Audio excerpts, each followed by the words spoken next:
The ancient belief structure known as Zoroastrianism is recorded as being one of the world's oldest surviving religions next to Hinduism.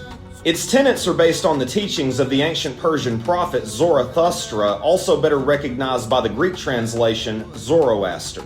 Many scholars believe that Zoroastrianism was in fact the very first monotheistic religion that acknowledges the existence of only one God, and very well may have inspired the cornerstone beliefs of the Abrahamic faiths.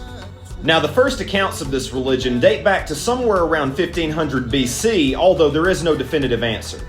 At this point in history, the concept of good and evil by most pagan societies were much more complex and seemed to almost blend together throughout the cosmos. But in the Zoroastrian faith, we see an idea for the first time where these two completely separate forces are in fact at war with one another rather than commingling. The Zoroastrian god is viewed as an uncreated deity which, again, is a foreign concept to all previous pagan societies because the gods were very similar to humans. They are born and they die. They just happen to have a slightly better advantage in the universe. But this god contains no theogony and simply is, almost paralleling the Judeo-Christian god. He is referred to as Ahura Mazda, literally meaning wise lord or lord of wisdom, and is depicted as being encompassed by a radiant light. But for every exalted deity in a religion, there is also an adversarial counterpart seeking to stir things up a bit. This figure for the Zoroastrians was called Ahriman, or Ahriman. Now, according to some historians, Ahriman was considered the first authentically evil deity in religious thought and was even a predecessor of the Christian devil. But why exactly is he considered to be evil, and where did this idea come from? Before we can really understand this, we must first understand Zoroastrian thought. As I've already somewhat established with the concept of good and evil, Zoroastrianism was incredibly dualistic, with everything being of either one or the other and constantly at odds. The principal concept to Zoroastrians is known as Asha, which emanates from Ahura Mazda himself. This word is very enigmatic and displays a variety of different meanings, but it all correlates to something like truth or righteousness, which is ultimately obtained by the threefold path: good thoughts, good words, and good deeds. If a person entertains good thoughts, they are most likely to speak good words, which ultimately leads to good deeds. If a person entertains bad thoughts, then the rest would follow from the opposite end of the spectrum.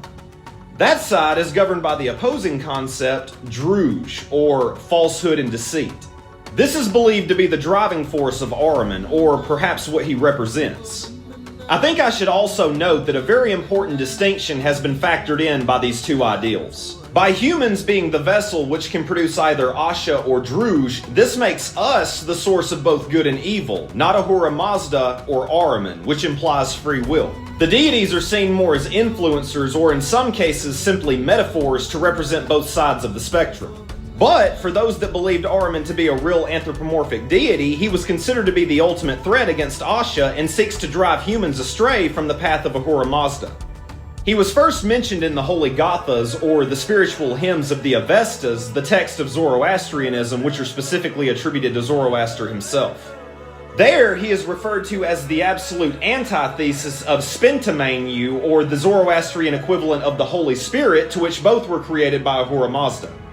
The term Angramanu, or evil spirit, is where we derive the modern term angry, which anger is obviously an element attributed to bad thoughts. He is usually portrayed in the likeness of a lion or giant apex predator with wings, wielding a staff or a scythe, and enwreathed in a serpent.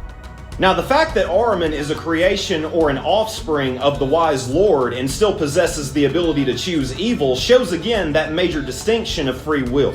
This also correlates with the Christian narrative of the fallen angel Lucifer, or perhaps Iblis in Islamic theology, as a defiant servant of God.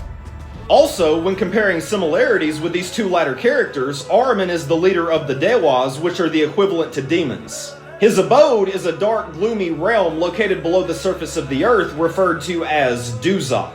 This was the concept of hell to the Zoroastrians, where the most horrific punishments were carried out and all harsh weather was associated with it. Snow, hail, burning heat, fire, and so forth. When a person died in Zoroastrian theology, their soul was met by a bridge, whereupon if they lived a righteous life, it would be very broad and it would lead them across into paradise. But if the person chose evil, then the bridge would be very narrow, to which they would eventually fall off and descend below. This also seemed to be a common element in religious thought when elevating good behavior to the pinnacle of human ethics and denoting bad associated behavior to the lowest level. Ahriman was meant to represent everything that is not only anti-Asha or anti-pious, but also anti-human. He is displayed with animal features to separate the elevation of the human being as displayed by Ahura Mazda, but also specifically predator features to represent his status among humans. But in my opinion, to deny all of your animal traits is a very dangerous thing, as we all come from nature and ultimately are all part of the animal kingdom.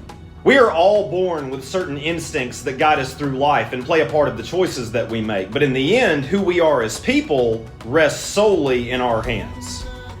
Thank you all so much for checking out today's video. If you enjoyed it, make sure to go hit that thumbs up button and go subscribe to my channel to receive any updates on future videos and content.